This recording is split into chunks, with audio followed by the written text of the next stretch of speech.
Graduation Day, isa sa pinaka-importanteng araw sa mga estudyanteng katulad mo. Pinaghahandaan. Nagpariban pa yan. Meron ding mga... Uy, pairam ng mama. Graduation, hindi foundation. Tagal pa ba?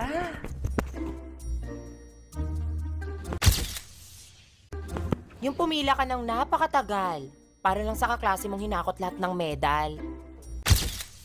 Hanggang gabi pa ba to? Ubusin niya ba lahat ng medal? Uy, naiiyak ako. Guys, di na tayo magkakaklase. Mamima po kayo. Lilipat na kasi kami ng New York sa may Cubao. Guys, magkikita pa rin tayo kahit di na tayo magkaklase Naalala ko tuloy yung jamming natin. Lahat tayo may iba't ibang kwento sa araw na to.